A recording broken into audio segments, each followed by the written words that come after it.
There was a pretty good chance that at some point in your life, you were told that if you didn't go to college, you would fall significantly behind your peers that did. For the last 3 decades in particular, college admissions went through the roof as it has become easier to finance and easier to qualify for.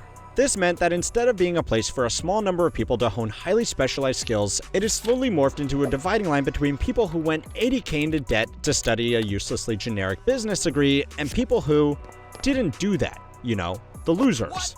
Well, yeah. As these millions of graduates have entered the job market, their degrees have simultaneously become less special and the jobs they are after have become much more competitive. All the while, we have slowly figured out that a lot of those blue-collar jobs weren't so bad after all. The blue-collar boom looks to be in full force, as today the unemployment gap between the men with a college degree and men without a college degree is effectively zero, challenging the idea that higher education is a one-way ticket to the middle class. This has, in turn, at least in theory, inspired policies to bring back as much of this work as possible as quickly as possible. Now, individually, you absolutely should at least consider a trade if you are thinking about your own future. Or at the very least, you shouldn't dismiss it because someone told you that college was the only way.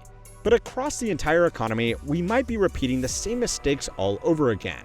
We told people to get a trade, and then decided blue-collar work was beneath us. We then told everybody to get a college degree, and then told them to learn to code. And then when that wasn't enough, we told them to get a master's degree, and now we have gone all the way back around again to telling people a trade is the only way to get ahead in today's job market. It all raises the obvious question.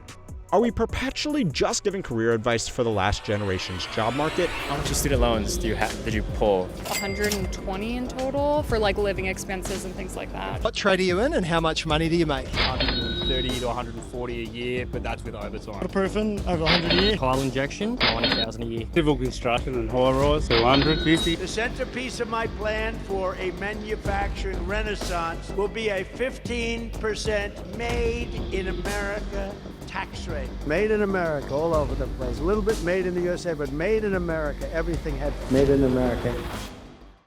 Back in the good old days of 2024, all workers had to worry about was ghost jobs, quiet firing, job washing, career cushioning, invisible overtime, application black holes, resenteeism, digital downsizing, compensation compression, burnout attrition, and when all else fails, good old-fashioned rolling layoffs. But today, the job market is dealing with a whole new set of trends. And don't worry, they come with a whole fresh list of dumb corporate buzzwords.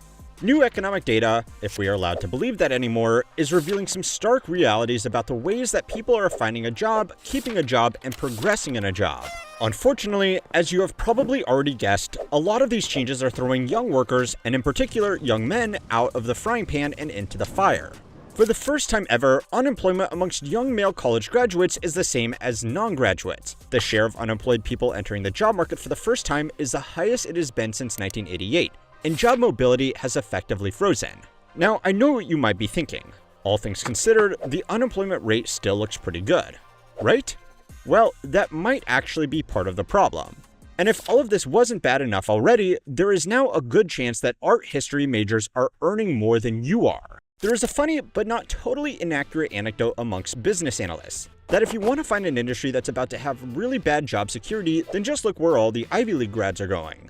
For a while, that was oil and gas companies before the 1980s oil crisis. Then it was outsourcing operations before the Asian financial crisis, then early technology before the dot-com crash, finance before the global financial crisis, and now, over the most recent decade, it's been big tech paying huge salaries to talented graduates early in their careers. Now, obviously, there is a lot of hindsight here. Nothing can boom forever. And of course, a lot of young graduates from top schools are going to try to find a job that pays them as well as possible, if for no other reason than to start paying back that tuition. The problem is that everybody else sees these growing industries where people can make good money earlier in their career, and they try to get qualifications to move into those roles too. But no industry can boom forever, and by the time most people catch up, they find themselves overqualified for a role that doesn't exist anymore. For the last 10 years, the story has been that everybody getting laid off from their factory job should just learn to code. But before that, it was everybody should go and get an MBA. According to the Graduate Management Admissions Council, 2022, right after the dot-com crash, was the all-time peak of people enrolling in postgraduate business school in the hopes that it would boost their stalling careers. According to the numbers today, it looks like that well-intentioned but ultimately flawed advice may be going to college at all, as the unemployment rate is now the same between graduates and non-graduates. After this data went live, there were several articles concluding that this signifies the end of the higher education payoff, which is probably a bit of an oversimplification for the sake of hyperbole. This is absolutely a concerning trend, but there are two important details you need to understand about it before you go canceling that college admission. The first is that if both of these groups have the same rate of unemployment, that doesn't necessarily mean that the earnings advantage of college is gone. Looking for a job as a qualified engineer is normally going to be better than looking for a job as an unskilled laborer, so even though the same share of these two groups may be out of work, the earnings of the college graduates is still higher. Also, something I feel I need to repeat as often as I can, the unemployment rate is a really narrow statistic that people pay far too much attention to as a singular data point. To count as unemployed, you need to be out of the job and actively looking for more work.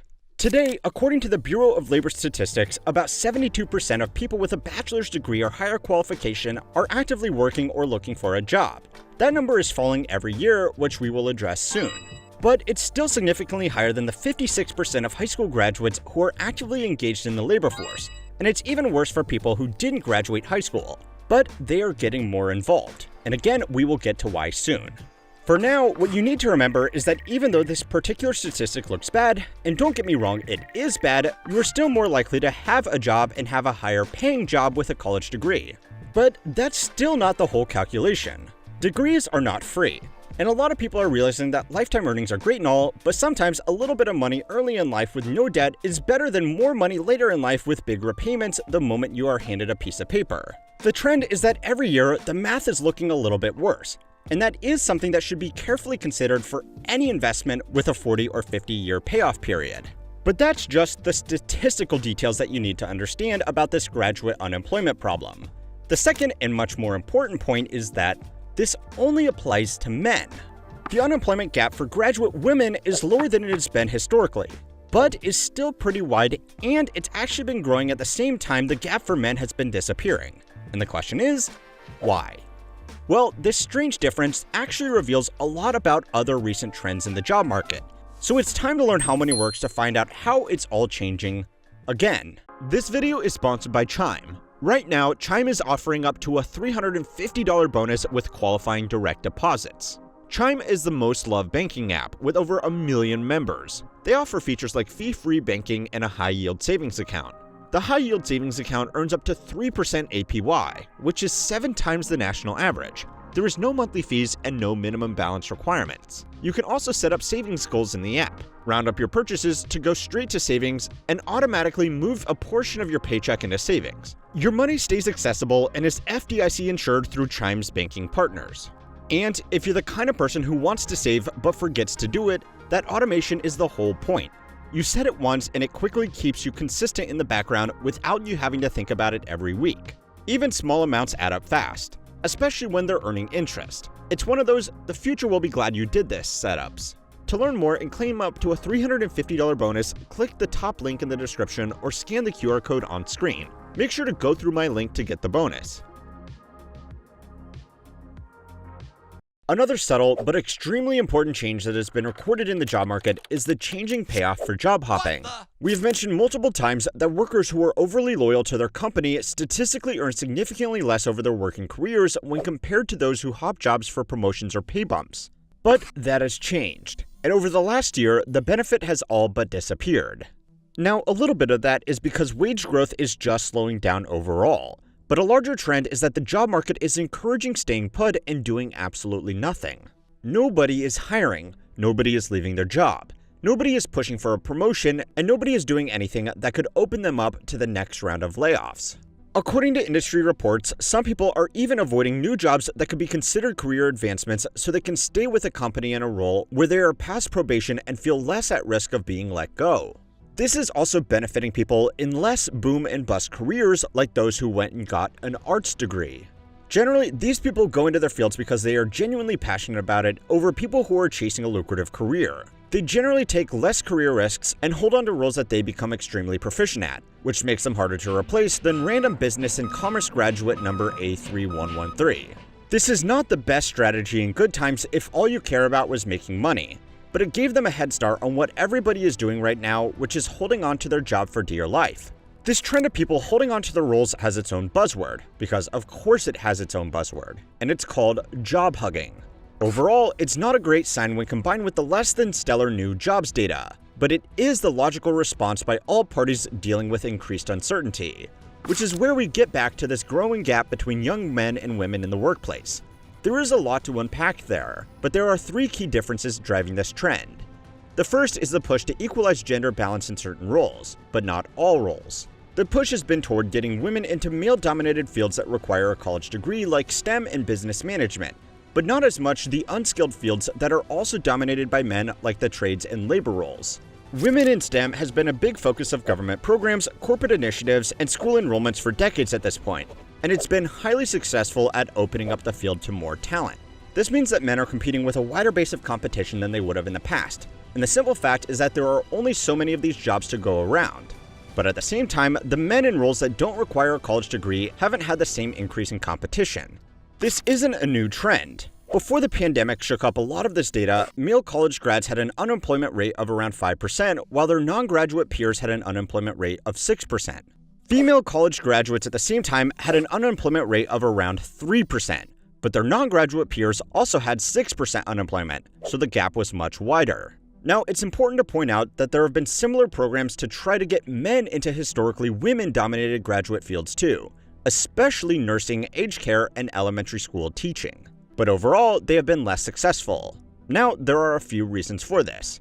If we are being completely honest with one another, there is still a stigma around this. A woman landing a role as an engineer or office executive is seen as empowerment, where a guy becoming a nurse is still the butt of the joke, and an elementary school teacher is the target of suspicion and raised eyebrows. It absolutely should not be like this, and it is getting better, but it's silly to pretend it doesn't exist. The second reason is that historically, these roles have not paid as well, and men have generally been attracted to more lucrative careers either because they need to support a family or simply because that's what they valued. The job market has changed faster than those cultural expectations, which is why men seek out more typically prestigious jobs. This current gap is a reflection of that reality.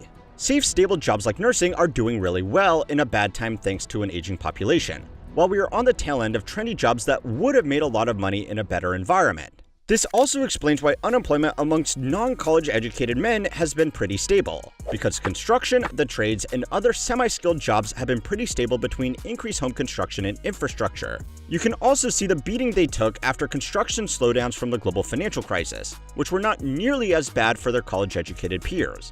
Now, these differences hurt women in the workforce too. When women do go into these trendy fields like technology, they actually tend to do worse when it comes to downsizing. A study on the recent round of tech layoffs sweeping the industry found that women accounted for 44% of job losses while only representing 28% of the workforce. Now, the companies obviously didn't release comprehensive data on why they chose to lay off who, but generally there are three explanations for this. The first is that these companies may have hired evenly, but they still segregated genders within different departments, hiring more women for jobs in HR, marketing, corporate culture, and internal development. These are, coincidentally, the first departments to get cut in downsizing. The second explanation is that in some ways, cultural expectations work for men. They are seen as a breadwinner supporting a family, where the #girlboss is more likely to land on their feet. This is another example of something that employers should clearly not be doing, but women are consistently judged more harshly in high-performing roles compared to men. Unfortunately, this often happens particularly from other women, who disproportionately work in departments like HR, which can have a lot of sway over layoff decisions. The third crude explanation is that hiring practices that targeted a diversity objective over just hiring the best person for the job favored people who would underperform compared to their peers. So when performance-based layoffs were conducted, these people were more likely to be below the cutoff. It's no secret that a lot of the cultural forward companies have pulled a hard 180 on a lot of these initiatives in the last year. Now, I am sure you can probably tell, but I am trying to be really careful about sidestepping the whole culture war rabbit hole here. But it's still important to acknowledge these realities when looking at these issues, because even though it shouldn't, it will have a big impact on everybody's career. One of the best things to do with this information is to use it to your advantage. Despite the stigma, one of the safest groups from trouble in the job market are men in previously female-dominated fields. Fields like healthcare already have a low unemployment rate, and men often find it particularly easy to get these roles because of the practical realities that they can more easily do a lot of the physical work these roles involve. This was dubbed the glass elevator effect all the way back in 1992 in a University of Texas article. It found that men often found it much easier to progress in these roles, and even though initial salaries were lower compared to male-dominated fields, after accounting for the higher chance of career progression, the lifetime earnings shifted back into their favor. Now obviously, don't pick a job because of some video on the internet. Healthcare and teaching are no joke, but also don't let some business school douchebag talk you out of it, because chances are you will end up earning more than them. Unfortunately though, this is only true to a point. A study out of Sweden found that the top earners have lower intelligence than the people in income levels directly below them. The plateauing of cognitive ability among top earners drew on data from 59,000 men who had to take a compulsory military conscription aptitude test. It then tracked their earnings over their professional careers to find the relationship between intelligence and income. Wait, this is interesting. And before Ty Lopez gets any ideas for more shitty YouTube commercials, or the hustle bros learn how to read journal articles and use this to encourage people to drop out of college, I want you to know how this data really works. The relationship between intelligence and income was strong. Smarter people earned more money, but only up to 670,000 Swedish krona, or $64,000 per year. After that, intelligence didn't mean much anymore, and at the very top end of income earners, the 1%, dumber people, actually did better. We made all that today? Well, it was twice as much, but I had to bail out Cinnamon's kid. Thanks, Mr. Peter.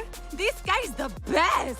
So is this a sign that watching TikTok and reality TV is actually better for your career than going to college? Well, maybe actually, for two important reasons. But there are also two reasons why you should probably ignore this and keep studying hard if you want to get ahead financially. Reason number one why dumb people are doing better than smart people is that smart people fill in high-prestige jobs that don't have high salaries. Academics and research scientists are some of the smartest people in the world, but they don't get paid well.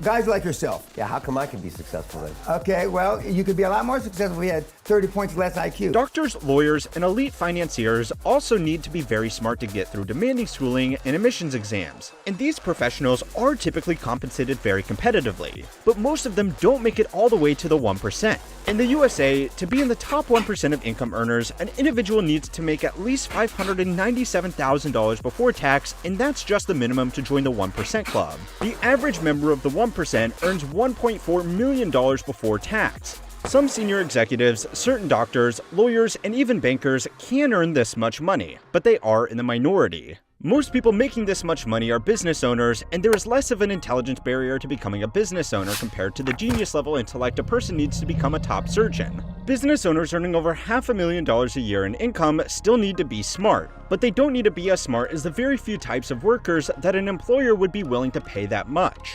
You do not have to be smart to make money. People that are highly intelligent and have a desire for high income are also at a slight disadvantage to people that are only moderately intelligent and equally have a desire for high income.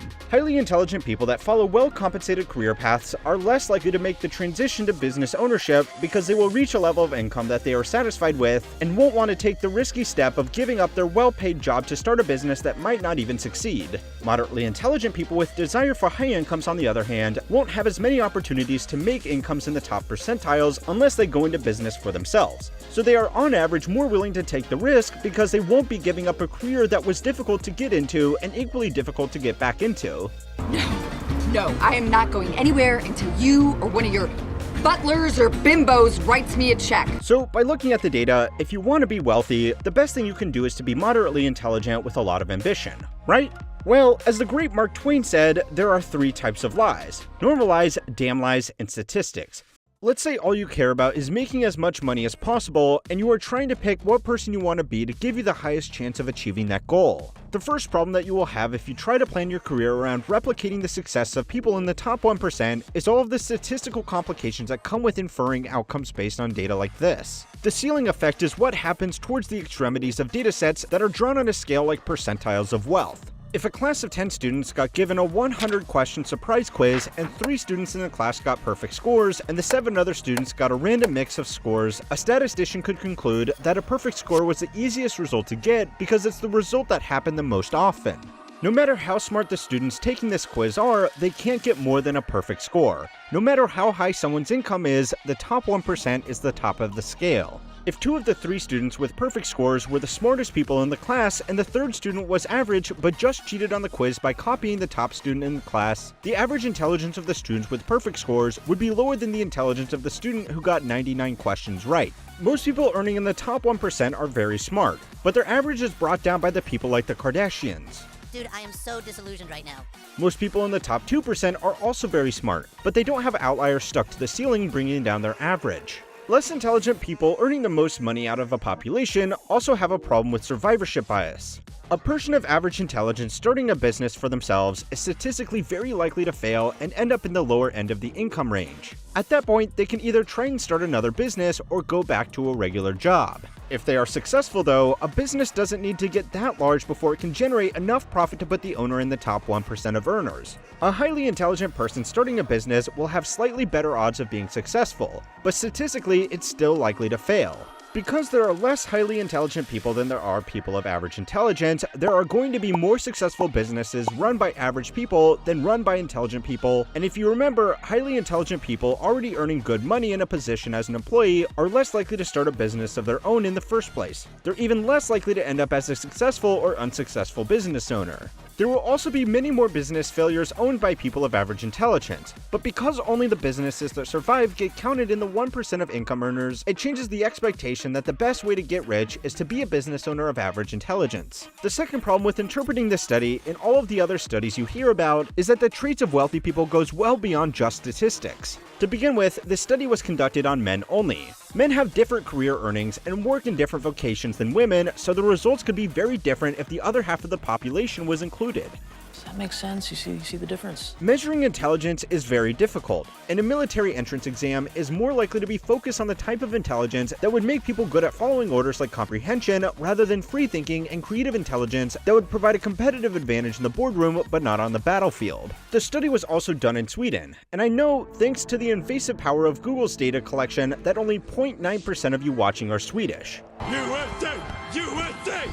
Personal finance and careers in Sweden are different from here in the States, because they have stronger welfare and worker protections. They also pay lower salaries on average to top employees. Sweden is also surprisingly more entrepreneurial than the States. It has 20 startups per 1,000 people, while America only has 5. So what does this mean? Basically, this means to get into the top 1% where this study was done, you need to be a successful business owner, but in most other places, there is a high chance that you will get there with one of the extremely well-paid jobs that go to extremely intelligent people.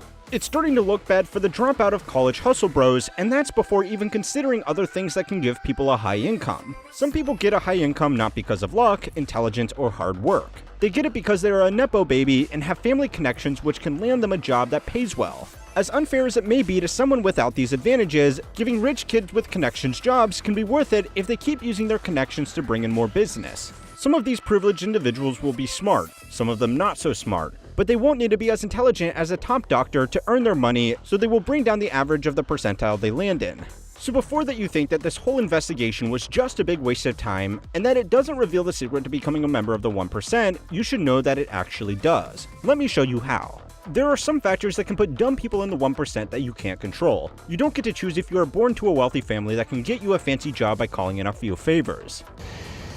Like a little 100 mil. A little 100 mil. You can also only do so much to control whether your business is highly successful, just breaking even, or a complete failure. A lot of it is just luck. You know what, who gives a shit? But here is something else. You can't 100% control how intelligent you are either. You can practice certain skills, learn new things, but some people will be able to absorb and apply knowledge better than others. You can't copy traits and expect a similar outcome. You have to be able to critically assess your strengths and weaknesses and choose a career path that suits you best. Rich people eat a lot of caviar and fly first class, but flying first class and eating caviar won't make you rich, just like being of average intelligence won't make you a member of the 1% by itself. The first real step is to work out what you are good at and what you are bad at. This may involve admitting to yourself that you are not as smart as you think you are. It might hurt your ego, but being honest with yourself about your weaknesses will bring you much further than believing you're good at things that you're not. Highly competitive industries reward high performers, but they are also equally punishing underperformers. Becoming a doctor will almost guarantee an upper middle class or upper class income for the rest of your working life. But failing out of med school will leave you with hundreds of thousands of dollars of student loans that will put you far behind people who are more realistic with their career ambitions. An electrician that does the best work in their area and has a good reputation with builders and businesses will make more money than a lawyer that is average or below average. That doesn't mean drop out of college. It means be honest with yourself about what marketable field you could excel in, and do that instead of trying to chase career paths that just have a reputation for earning a lot of money, because if you do, you might end up like the people that rush into tech jobs to chase big paychecks just before the biggest companies in the space announce record layoffs. But the thing is, that's precisely what a lot of people did just a few short decades ago, and now their chickens are coming home to roost, with predictable consequences. Before the year 2000, if you wanted to make a lot of money in a predictable career, you needed a nice suit and an important-looking business card. Your options were finance, medicine, law, or senior company management if you were lucky. But then, just a few years later, at around the same time as those people in fancy suits were blowing up the global economy, a new breed of millionaire was entering the mainstream. They replaced their puffer vests and Bloomberg terminals with flip-flops and Vim terminals. Tech bros worked fewer hours, had better perks, and in many cases made better money than their peers in more traditional high-income roles. What's more is that people didn't hate them.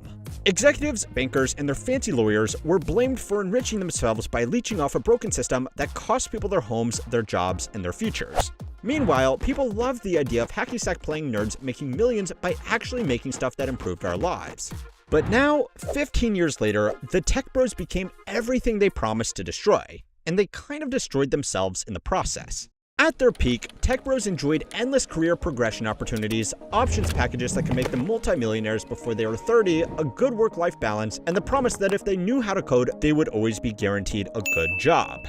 Today, they are being forced back into the overpriced cities that don't want them there. They are being laid off en masse, and the ones that remain are being told to grind, and they have apparently made programs so good that their CEOs are gleefully talking about a future where entry-level programmers are completely replaced by AI.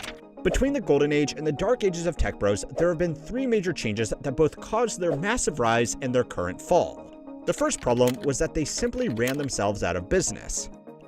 On Friday, the 10th of March in the year 2000, the Nasdaq hit its then all-time peak. Investors were all in on companies that were ready to take advantage of the internet, and the speculative mania was so fierce that just the mention of .com in their company filings was enough to send their stock price soaring. Eventually, this all collapsed, and only a select few companies from that era have survived to this day. The reality was that the internet was an amazing technology that would go on to change our lives and facilitate some of the most valuable companies in history. But just putting a normal business on a website wasn't actually revolutionary. What came after was a genuine golden era of tech services. The companies that survived the dot-com bubble were actually useful, and the cleansing of the market meant that more talent and investment could go towards supporting companies that actually did provide a good service. Early YouTube, MySpace, Facebook, Amazon, and online gaming were all novel and genuinely great services that if you are as old as me, you probably remember finding them absolutely amazing. There was still money flowing into them, and the tech sector rode out the global financial crisis better than most. The first iPhone was released in 2007, and even at the height of layoffs and corporate bankruptcies in 2008, people were still lined up around the block to buy the iPhone 3G. You were told that if you learned how to code, you would be sure of a good job, and at the same time, companies like Apple and Google were being named as the most desirable places to work thanks to their relaxed corporate attitude, excellent work-life balance, amazing employee perks, and surprisingly competitive salaries. Most importantly, these companies were still not the establishment. They were scrappy startups making products that people actually enjoyed. After the dot-com crash, it took the Nasdaq over 15 years to recover from its previous peak. This meant that thanks to employee stock options, these mid-2000s tech bros were making good money, but they would likely still be out-earned by their finance bro peers, assuming they weren't laid off in 2008. That slowly changed though, and as these companies grew, more money flowed into the industry, and with more money came more workers, bigger bonuses, stock options, and it went from an alternative industry filled with nerds making products that people enjoyed to the industry making products that would secure funding from a growing pool of investors. They went from the business of adding value through technology to extracting value through monopolies. For a while, you could have a great degree of confidence in becoming filthy rich by putting in a few years at a major Silicon Valley tech company. But all this relied on a stream of money that wasn't coming from nowhere.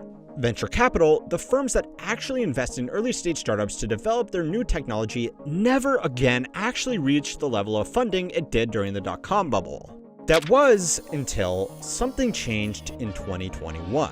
As tech companies grew larger and more valuable, the rush to hire more talent heated up.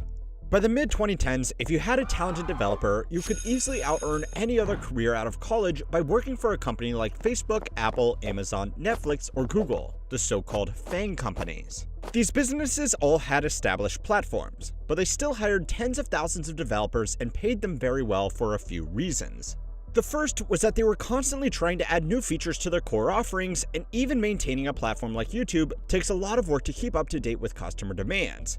The homepage of the site today looks very different from even 5 years ago. There was also an exuberance where newer companies like Uber, Airbnb, Twitch, Snapchat, Tinder, and even WeWork were scaling their operation so fast that they would hire developers before they even had a defined project for them to work on, because hiring when they actually needed staff would slow them down. This was part of a relatively new tech industry strategy called blitzscaling, a not-so-subtle reference to the Blitzkrieg of World War II, which was all about capturing as much territory as possible as quickly as possible, using new technology before the enemies could respond. Supply lines couldn't keep up, but the hope was that once a territory was captured, the German army could sort all of that out later. Now, clearly, tech companies are not rolling tanks through Belgium, but they are using the scalability of technology to capture market share in industries like food delivery, taxis, holiday rentals, and online dating as quickly as possible, and then sorting out things like what to do with all their staff later on. In an interview published by the Harvard Business Review, Reid Hoffman, a Silicon Valley venture capitalist and one of the founders of PayPal and LinkedIn, said that companies that are blitzscaling may need to get as many warm bodies through the door as possible as quickly as you can. Another reason why tech bros are being hired as quickly as possible was that hiring lots of staff was a great way to make sure that they couldn't go to potential competitors, especially startups that could, and I really hate to say this, but disrupt the industries of the big incumbent players.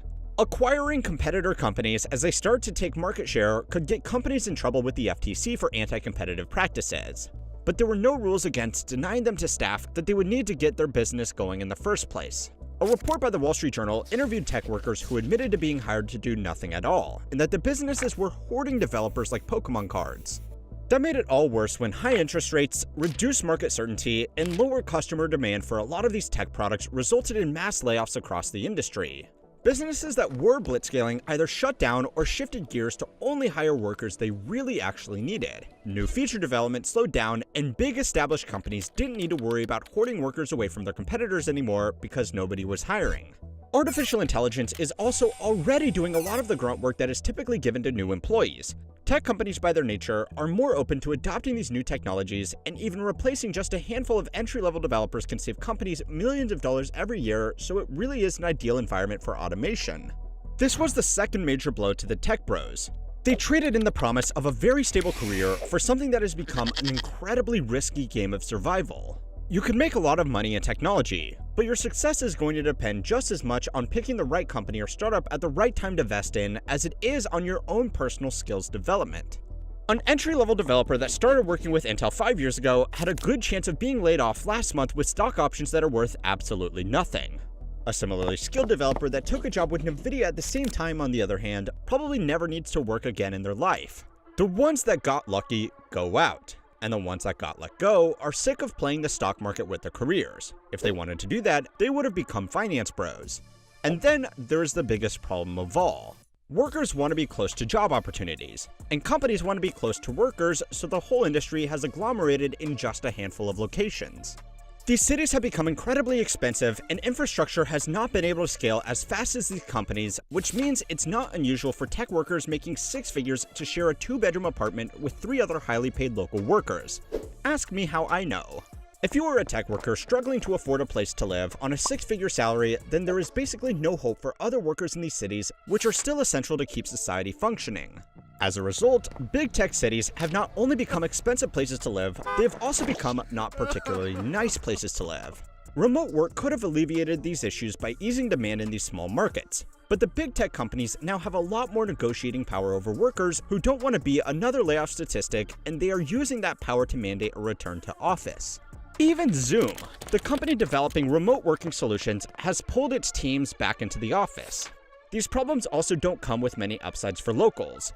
The big sell is that these companies offer great jobs, but most of these jobs go to people who are not local and only move to the city after they secure a role and then compete with locals for housing and other services. I personally moved to San Francisco from out of state after I got a job at an investment bank, so even though I was technically a finance bro, I was still very much a part of the problem. Other areas have gone from welcoming tech companies opening up operations in their cities to actively pushing back against it. And this all represents a trend which is way larger than just gentrifying entire cities. People just straight up don't like the tech industry anymore. You might think that states might reverse course and go back to encouraging good, honest, stable manufacturing businesses instead. But I've got bad news for you. Manufacturing is just not coming back. So the reason that manufacturing jobs have become so desirable all over again is actually pretty simple. In the past, the most reliable opportunity for men without a college degree to earn an income that could support a family was in manufacturing. Fast forward to today, and record numbers of people with a college degree are still struggling to find work. Very few jobs can comfortably support a family by themselves, and areas that do have high-paying jobs are unrealistically expensive to live in. It's made a lot of people realize that maybe the old factory job wasn't so bad. Back in the good old days, the way it worked was that most people in a manufacturing business would work on the factory floor. Above them would be a smaller group of supervisors with practical experience that could make sure everybody was doing their work correctly. And above them, sitting in a separate office, were the college-educated specialists and executives responsible for designing new products and setting the direction of the company. But eventually, we figured out that these jobs up here were way better than these jobs down here. So what if everybody could just do these ones? Globalization, automation, outsourcing, and tech services meant that instead of working on the factory floors ourselves, we could give those jobs to low-paid workers on the other side of the planet and move up into management positions. We made the world our factory floor, and the American workplace became the office overseeing and managing it. This was actually a pretty sweet deal, because, hot take alert, but a lot of our factory jobs kind of suck. If we could work all of the old jobs that the executives used to work, this would have been an incredible opportunity. But of course, it didn't work out like that, for two simple reasons. The first reason is that we found out there isn't actually that much space at the top of the pile. Go back 40 years, and the average office wouldn't know what a culture coordinator, corporate wellness manager, diversity and inclusion officer, social media manager, brand ambassador, or sustainability consultant even was. There are lots of extremely common jobs in modern offices that didn't exist 20 years ago. Part of this is due to technology. You can't coordinate social media if it doesn't exist. But a lot of it has been in response to finding more jobs for people to fill. Regulations, best practices, and modern initiatives have given modern workplaces more boxes to tick, which has meant more people in service jobs. But it means that the average value created by those service jobs has gone down. This white-collar inflation means that today, the people working the jobs back down at the bottom of the pyramid have kept up or exceeded most of the people trying to squeeze in up here. The second issue with making the entire economy white-collar is that eventually the countries that we outsourced the bottom of the services pyramid to wanted to make their own white-collar jobs. For the last 30 years, American companies have outsourced manufacturing to China because it was so cheap. But China has now taken those technical expertise and used it to build their own companies that are just as good, if not better than the American businesses that they have used to do the grunt work for. What this means is that 30 years ago, it was factory workers fighting off global competition for their jobs. Today, it's everybody. The solution is to bring back manufacturing and build the pyramid back up again with a solid foundation. It honestly seems sensible, except for the part where it totally misses the point. Now sit down. What I'm about to say might come as a shock to you, but America is not special. We were not the only country to do the old service job switcheroo. Other advanced economies like those in Europe, Canada, and Australia also outsourced a lot of their manufacturing, and some of them went even harder than we did. Australia, which used to have a large manufacturing industry producing advanced products like automobiles and aircraft, has lost all of its major companies, and according to their own Department of Jobs and Skills, the largest manufacturing industry by employment today is baking. Don't worry, I didn't forget. That video on Australia is coming soon, so subscribe, because that place has some problems. Even the countries that we outsourced to ended up outsourcing. South Korea, Japan, and even China have started to wake up to the problems that they have caused for themselves by outsourcing the jobs that actually make the stuff to the lowest global bidder. And now everybody is in a desperate race to reverse course. Robert Lawrence, a trade and investment professor at Harvard University, recently wrote about this, arguing that this whole reversal was futile at best. Behind the Curve, Can Manufacturing Still Provide Inclusive Growth? Looks at how these jobs used to be able to provide a good quality of life to average American families and how our nostalgia for that time has made us all focus on our jobs instead of the conditions surrounding them. It doesn't matter if you forge engine blocks by hand or file TPS reports in a cubicle, you are still exchanging your time and expertise for a paycheck. The reason that manufacturing jobs look so good by comparison now is down to two important factors. The first big advantage they had was that they remained unionized. In the past, union efforts fought for pay and benefits of workers here at the bottom of the pyramid against the people up here at the top. As the population moved into white-collar jobs in the service sector, we convinced ourselves that we were the management, which is why, with the exception of a few special industries, if you sit behind a computer for a living, you are much less likely to be a part of a union. In just the past 5 years, unions representing auto workers, dock workers, and UPS drivers had negotiated pay and benefits that split opinions across the country because they were so generous it almost seemed greedy. The thing is though, if your income had also kept up with productivity, these would still be lower middle income jobs, and office jobs would pay even better still. The other thing that has made factory jobs seem really attractive all of a sudden is that factories naturally exist in areas that are cheap because of the land that's required to build them. Offices for high-end companies that can afford to pay high-end salaries are almost always in very expensive cities where you need to earn even more to live a comfortable life without 6 roommates. People are naturally much more likely to remember what someone does for a living than what the macroeconomic factors surrounding their employment are. So instead of focusing on making cities affordable, pushing for worker representation, or just offering workplace protections, it's become easier to just talk about bringing back factory jobs. Now, both sides of the aisle are absolutely guilty of pushing this oversimplistic solution, and politicians are making the same promises outside of America too. Tariffs, Build Back Better, the CHIPS Act, bailouts, and massive incentives all have the intention of creating, or at the very least maintaining, manufacturing jobs, but in his book, Lawrence has argued that this is probably just going to backfire and it could actually make a lot of problems worse. These big government programs ultimately amount to giving a lot of money to companies so they can create manufacturing jobs, but not even America can fight the force of the global economy. Instead of making money more inclusive and providing opportunities for semi-skilled workers to keep up, these programs have largely worked to funnel money into the hands of investors and business owners. They also ignore the small problem that people have already moved on. After decades of being told to upskill and go to college, people have upskilled and gone to college. And the worst part is that there are now too many educated people, and not enough real jobs for them to do. Peter Turchin is a complexity scientist who mathematically models statistical dynamics of historical societies. He coined the theory of elite overproduction. He argues in his books and papers that societies make workers just like they make anything. A car goes through a factory, and a college graduate goes through a few decades of schooling. At the end, you get something that you can drive around in and something that can make pivot tables in Excel. The only difference is that a lump of steel doesn't care if it's turned into the engine block of a Bentley or a Buick. But people, given the option, will naturally opt for more prestigious careers if they are available. Turchin's work effectively argues that roles in all societies form something of a hierarchy with fewer actual people required to do the jobs further up the pyramid.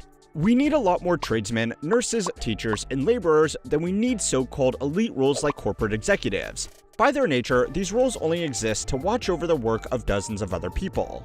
But for a variety of reasons, too many people have been directed into getting qualified for these roles up here and discouraged from doing these roles down here.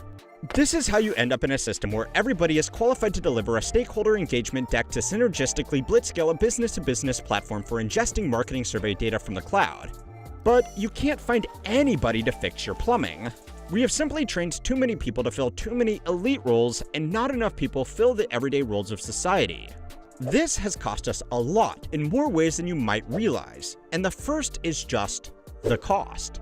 I know that you are all well aware of the cost of attending college, but there is more to it than just the student debt that you are going to take on to land your first job in the cubicle farm.